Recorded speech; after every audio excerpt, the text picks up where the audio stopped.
你曾想過，在深山林野的盡頭，竟然藏着一場美食秘境之旅嗎？在出發之前，我從來也沒想過，這段20分鐘的山路，終點不只是一座莊嚴清幽的廟宇，更像是一個突然甦醒的美食聚落。這裡很奇妙，滷味的熱氣翻騰，小吃與算命攤的煙火氣此起彼落，有人泡茶，有人閒聊，卻又和整座山的靜謐自然的融合在一起。這一集我們來到三峽白雞山，大口吃也慢慢逛，在森林裡面啜飲咖啡，感受三峽特有的清甜蔬菜，還有那一口咬下去就知道不一樣的肥美雞肉。三峽是我們拍過最出乎意料的美食寶地，能大啖好料，也能深呼吸山林的氣息，而這一切都真實發生在接下來的旅程裡。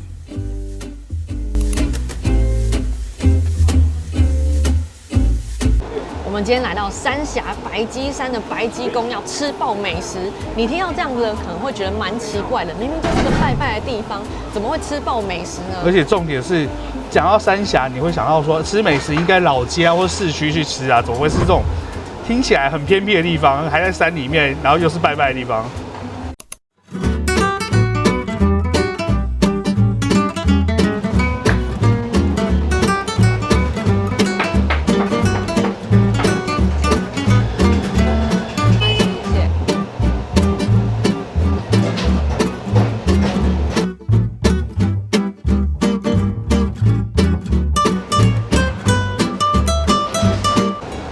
上次来到这邊吃東西啊，才發現說這裡竟然是一個隱藏版的美食商圈。那輾轉的觀眾跟我們說，其實這個地方呢有非常多的美食，所以今天第一家呢，我們就來吃我們上次吃完念念不忘的吳媽媽大溪豆乾。我跟你說，來這邊吃東西啊，情緒價值滿滿，你會覺得說你就沒有夾幾樣啊，可是切出來啊，你看這麼大一盤，超誇張的。而且它每一樣東西都還蠻多的，重點好吃啦。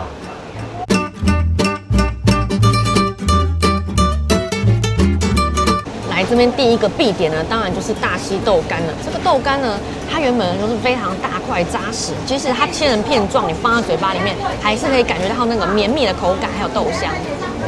再來是這個百葉豆腐，我覺得這個是對我來說是必點的。第一個就是它的百葉豆腐跟人家不太一樣，它非常的 Q 彈，非常的扎實，跟我們一般吃到不太一樣。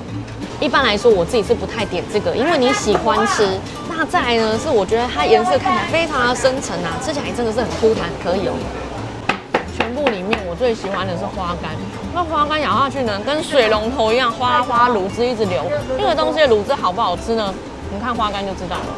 我跟你講，你沒有講到重點，你要先沾一沾，把湯汁都吸進去，才會有那種爆汁的感覺。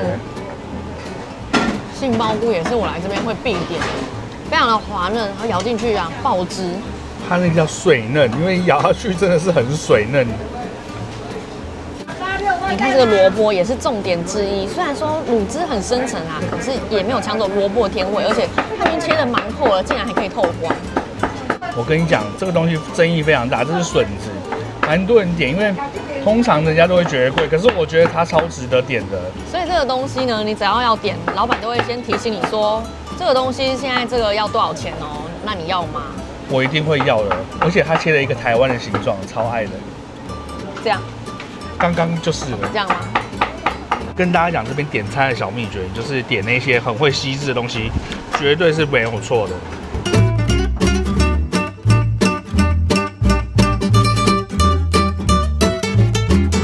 來這邊我很喜歡點一些高麗菜。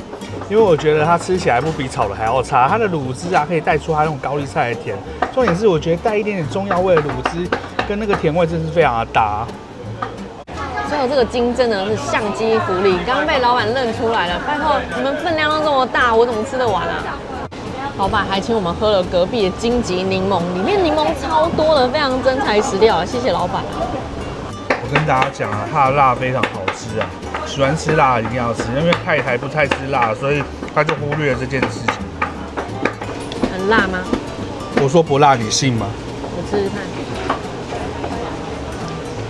超辣的。我知道為什麼老闆要給我金桔檸檬了。這間店啊，一點葷的東西都沒有，可是吃起來真的是比葷的還要滿足。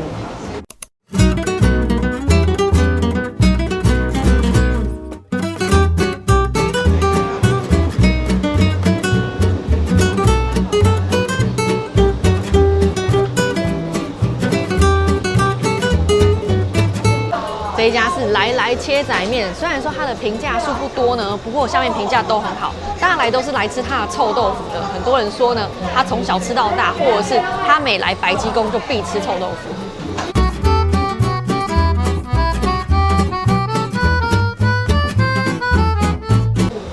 臭豆腐很特別，長得是長條狀的，跟別人不一樣。再來是它每一面都有炸到，代表說它是先切後炸。不曉得這樣吃起來口感會不會特別不一樣？我跟你講，它原本長得跟人家一樣，但是它把它切成長條狀啊，需要去炸。這臭豆腐的外皮啊，就微微的脆而已，不是太強調它的酥脆感，反而呢，裡面的豆腐非常的嫩，非常的豆香味香濃。我跟你講。你聞起來沒有到很臭，吃下去哇，其實非常的臭哎。然後再加上它的蒜蓉醬油啊，這整個是非常的搭。我剛看它的醬汁啊是濃稠型的，還想說這裡面到底會不會吸汁，就咬下去呢，裡面是非常富含水分哦。我個人覺得啊，它這個臭豆腐不是要強調它那種炸的酥脆的樣子，而且它最好也不要炸得太酥脆，因為它那個表皮的紋路啊，其實是要吃它那個豆皮的皮香。所以如果你炸得太酥脆的話，那個口感完全不見了。重點是我很喜歡它豆腐的那種尾韻，帶一點點苦苦的那種發酵的香氣，哇，真的是極品的臭豆腐。對我來說啦，這個泡菜非常的好吃啊，我覺得它不會到非常的酸，然後吃起來啊很清甜，帶有那種淡淡的果香。結果我剛剛就跑去問老闆說，你這是不是有帶那個果酸香的？他說沒有。那你來講它煞有其事，這才是它厲害的地方。總之，我覺得這家是一個很有特色的臭豆腐。雖然有可能呢不是某些人心中理想的樣子，但是呢，它在我心中留下一個很特別的印象，是很好吃的。我跟你講，你別這樣講。之前有觀眾留言說要吃這個，他說他從小吃到大，他就認這個味道。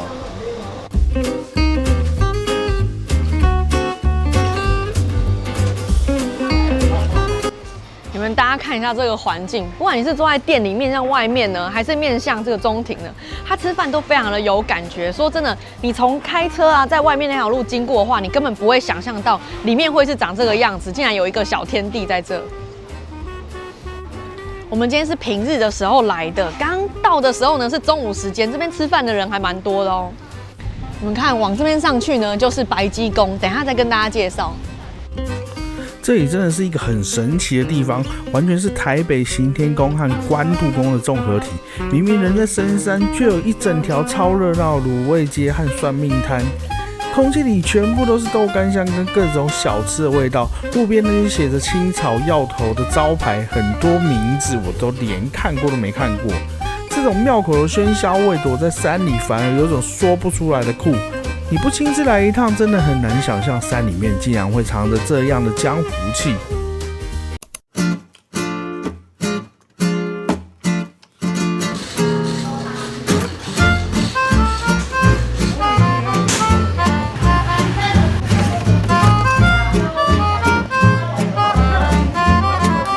這一家是古早味花生卷冰淇淋。看到這個東西真的太神奇了，如果沒有吃一下，太對不起自己了。真的，我們本來沒有計劃要吃，就看到哇，一定要來吃一下。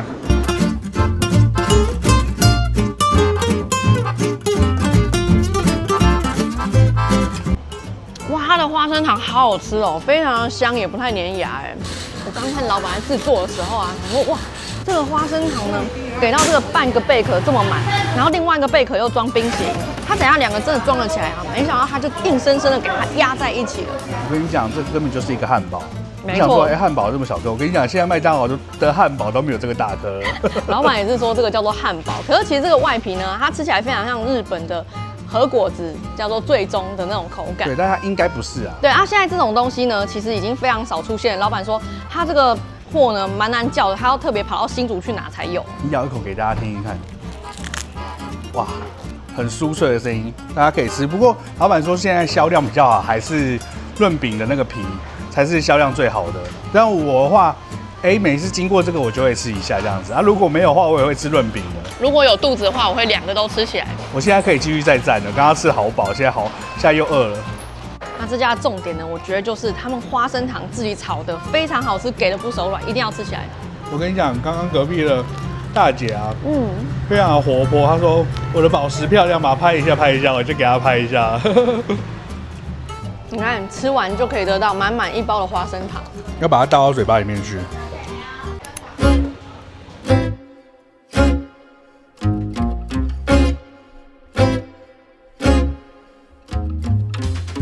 們來到這邊，除了滷味大溪豆乾之外呢，發現還有很多的茶行。因為三峽這邊其實是產茶非常有名的嘛，所以我們就找了一家很老字號的茶行，想說進來喝個茶。這家呢叫做古方，它有150多年的歷史，而且呢，它這個150年是指它有查得到資料的150多年。事實上呢，他們家在更早之前呢，就已經在經營茶的事業了。我剛剛看到門口有放一塊牌子，寫着“百年記一甲子老店聯誼會”，我就問老闆這是什麼？因為我們拍了那麼多的百年老店啊，還不一定有看過這個。他說呢，這個其實就是官方認證你真的有100年以上的店。那從官方裡面就有資料，像他們家呢是從日本時期啊，甚至到清朝啊，他們家都有存着檔案，就是證明說那個時候就有這個行號在了。我剛剛問說，150年，他說其實可以考究的是150，不可考究的是完全超過的。三峽這邊產的最有名的就是碧螺春，還有蜜香紅茶。那現在我們來到這邊呢，剛好是清明節的前夕啊。那老闆說呢，碧螺春是有分等級的，通常呢，清明前的碧螺春等級是比較好，大家都会比較想要買這種叫做明前碧螺春。那還有一種就是清明節後的叫做明後碧螺春。那我剛剛一喝，哇，它的茶色看起來淡淡的啊，可是喝起來濃淡適中，非常的清新淡雅。明前碧螺春呢，它使用的是嫩芽，那聞起來的時候呢，有一種淡淡的海苔香，可是喝起來卻沒有那個感覺，我覺得是一個還蠻特別的體驗。我們跟老闆借了一下碧螺春的茶葉，這種茶為什麼叫做碧螺春哦？就是因為它看起來是碧綠色的，然後螺呢就是指這個茶葉啊，它的呈現樣子是螺旋狀的。再來是呢，它產於春天，春天的時候摘採，所以叫做碧螺春。你最近燙的這個髮型也可以叫碧螺頭，蠻像的那個捲度。你嘴巴閉閉。我們剛看老闆泡茶很厲害，它水這樣一沖下去啊，裡面的茶葉跟着水都一直在旋轉，然後想說，這樣是不是什麼好喝的秘訣？結果老闆說沒有，我就是隨便泡的。那其實呢，他說好喝的茶呢，就是隨便泡都要好喝，那才是好茶。沒有什麼特別的秘訣了。我們剛還聊到另外一種啊，叫做蜜香紅茶，這也是我自己呢非常喜歡的一種茶。那我一直以為那就是一種品種而已，結果老闆說那是因為有一種蟲呢叫做綠葉蟬，它咬過之後就會產生蜜香，那就會讓那個茶呢聞起來稍微有點甜甜的，就跟麝香咖啡是一樣的道理。你要經過一些天然的加工，它就會變成那樣子。你看這個就是綠葉蟬的圖片，小小隻的，它不知道有沒有指甲的大哦，感覺非常的小隻。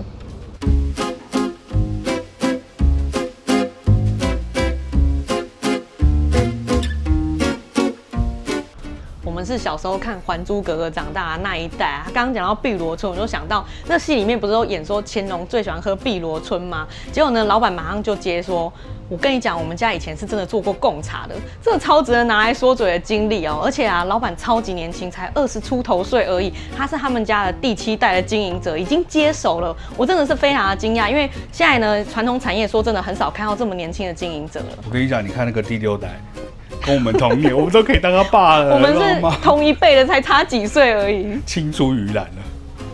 我們一進來的時候就注意到這一把吉他，這個是第6代老闆的，以前跟我們是同行，也是吉他老師，然後也是說，他就是在外面教了10幾年之後呢，後來就回来接手茶園，實在也是蠻巧合的。轉得好。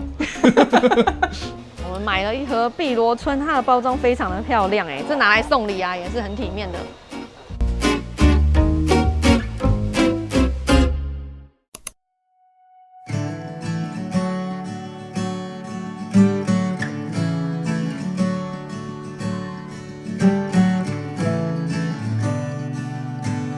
我們現在上來到白雞宮，那其實呢，它的正式名稱是叫做行修宮，叫做白雞宮，單純是因為它在白雞山上，但是呢，它跟白雞是一點關係都沒有。那行修宮呢，它其實就是台北行天宮的分宮，大家看到這個樣子啊，其實就跟台北行天宮長得真的是蠻像的。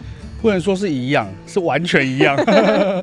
這個環境我超級喜歡的，因為它很像我們行天宮，然後蓋在陽明山的花鐘裡面，因為我很喜歡那種大自然環境，但是我這裡超愛的。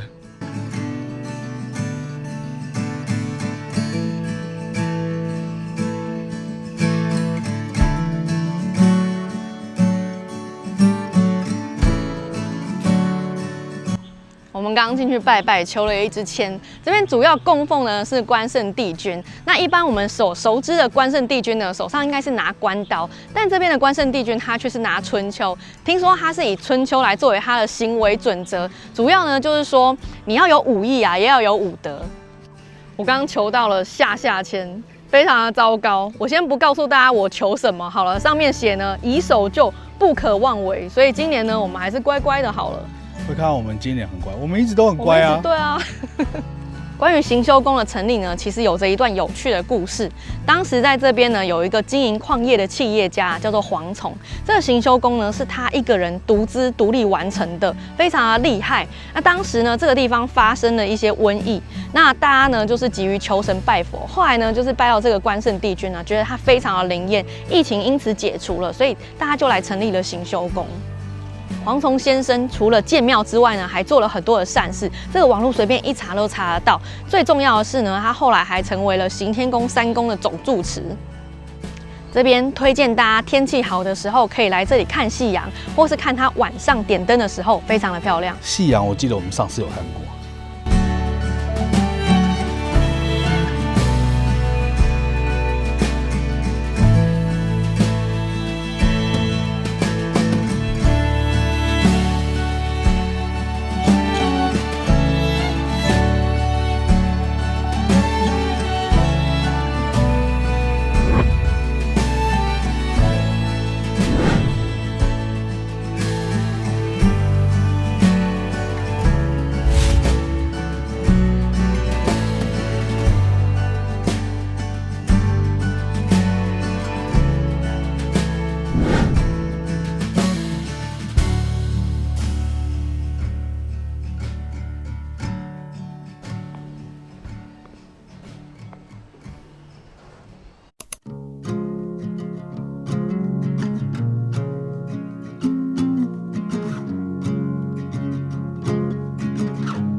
我们现在来到長城西森林，來這邊喝咖啡。但來到這邊之後呢，發現它不只有咖啡而已。等一下再跟大家講有什麼。但先看這個，它真的在這裡啊弄了一個長城，然後上面還有題字哦，長城西遊樂區，超酷的。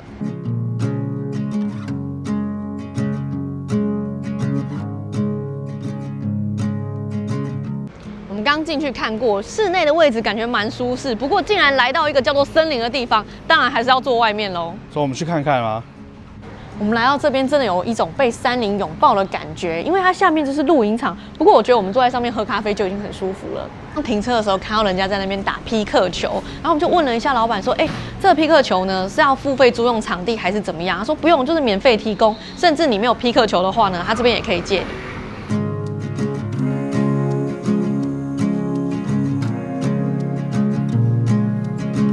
這邊有低消，每個人是150塊，並且限定是飲品。那我們點了這2杯飲料呢，我覺得小小的貴，但是因為環境還蠻不錯的，所以還 OK。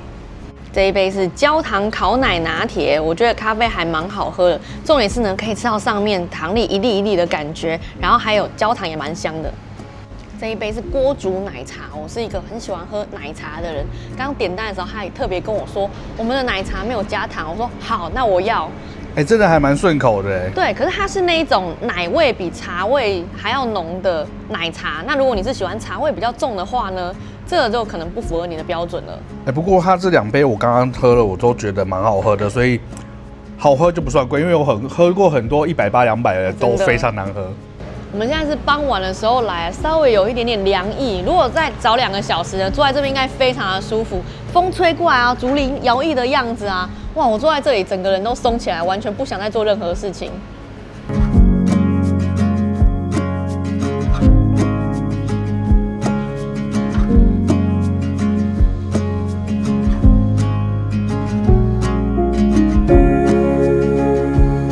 下來露營區、烤肉區這邊，然後在烤肉區的旁邊呢，它其實就臨着一條溪流。我們剛剛看了一下，這邊是禁止戲水的，溪底呢非常多的青苔，可是發現魚超級多，而且游得超快，鑽來鑽去的，活動力好，養分好。我剛問老闆說，為什麼那邊會有一個長城在那裡？他說以前呢，這裡其實就是一個遊樂區，而那個門呢，就是當時的入口跟售票亭。那在30幾年前呢，這個遊樂區呢，其實它存在這邊並沒有太長的時間，大概經營了4、5年之後就收掉了。那一直荒廢到最近幾年，他們才把它買下來，整理成露營區。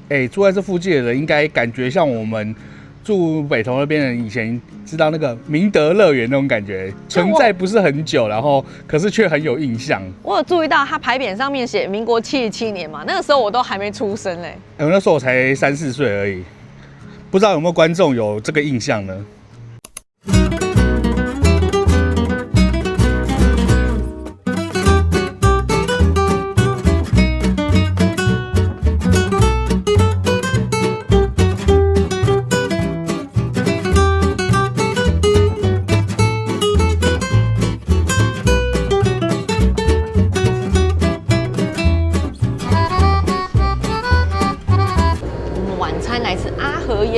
其實我們刚剛在春谷餐廳跟阿和烟雞兩者之間很難選擇，最後選擇了阿和烟雞，因為想說我們就只有2個人吃，這間好像比較適合一點。但是我們點了半隻雞，我覺得我們還是吃不下。因為剛剛老闆娘說，你就吃不完就帶回家吧。他這個理由非常的好。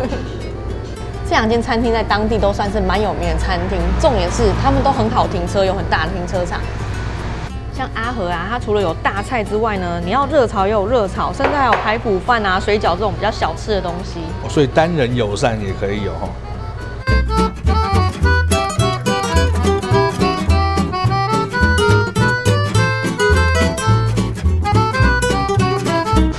这个烟鸡真的非常好吃，你可以吃到它鸡肉的肌理。它鸡肉怎麼生長，你放到嘴巴裡都會有感覺。重點是呢，它的皮啊雖然油，但是不膩，肉呢是結實而不柴。我只要看到那個雞皮上面有一格一格的那個紋路，我就知道一定好吃了。受不了。而且煙雞的特色就是它既肥，然後又能保持那個雞肉的那種扎實度，甜度也很棒。哇，就是什麼都要來一點的那種。它唯一的缺點就是價格比較高了一些，不過現在就是這樣子。好吃的東西呢，你就必須要捨得付出多一點代價這樣子。但是我跟你講，我們真的對雞肉非常的挑了，所以我覺得它是可以入得了法眼裡面的。像我們很喜歡吃那個山上青菜園，對不對？哇，一點也不輸哎。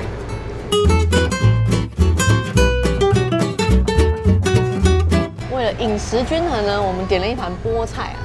我跟你講，我現在吃東西其實嘴有點刁，就是。我現在其實基本上不太吃熱炒，因為熱炒啊，像這個東西，我覺得它跟熱炒的差別在哪邊？因為熱炒它會希望讓你多喝一點，所以口味比較油、比較鹹。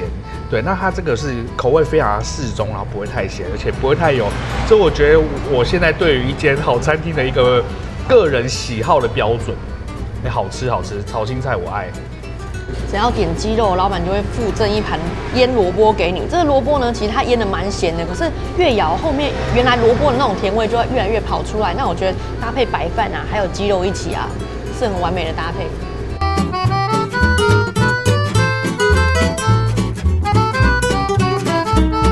這一道是椒鹽鰻魚，一咬下去啊，就有濃濃的酒甜香跑出來。結果把皮剝開一看呢，裡面粉紅色的，還有用紅麴去醃過，所以知道那個酒香味呢是紅麴的關係。它炸得很酥脆，卻很乾爽。那調味不過分啊，還有肉質很細緻，我覺得是很高級的味道。雖然說這間店呢，它有賣一些小吃的東西，比如說什麼排骨飯什麼之類，可是它的東西真的是我覺得是精緻的。沒錯沒錯。它把肉汁都鎖在裡面了，雖然是鰻魚，但吃起來卻有鹽酥雞的爽感哦。我們來總結一下，其實三峽我們已經拍過很多次了，那我覺得三峽這邊呢，美食水準都還蠻高的，至少都非常合我們的口味。因為我們之前跑到山上來的時候啊，意外發現到百基宮這邊呢有一個美食商圈，而且也有很多觀眾跟我們說，這邊其實有很多好吃的東西，所以我們就想說呢，我們就來拍一個山上美食吃爆特輯啊。以往呢，我們拍美食呢都是往市區啊，或者往老街去啊，然後想說，來一個不一樣的路線，不知道大家會不會喜歡。我們今天吃的東西口味都還蠻不俗的，我們自己很喜歡。那我覺得應該也是老饕會喜歡的那種口味，再加上好山好水的加持，讓這個路線呢其實走起來是非常的悠閒。好啦，那我們今天就先到這邊嘍，大家拜拜。